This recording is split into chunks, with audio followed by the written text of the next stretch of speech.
92% не знают, как зарабатывать деньги. И, возможно, даже точно, если ты смотришь это видео, ты в их числе. И я сейчас в их числе. Но что же нужно сделать, чтобы выбить в эти 8%? Пока ты работаешь на работе и думаешь, что ты зарабатываешь на время.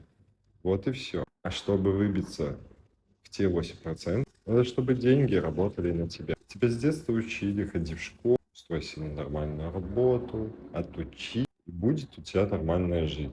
Какая нормальная? Нормально работать за 3 копейки? Я не думаю. И поэтому, пока ты, как и я, в таком же положении, да, работаешь на работе, инвестируй в свои знания. И только тогда, может быть, у тебя получится попасть в те самые 8%. Но если тебя все устраивает, тогда ты так и останешься в тех 92%.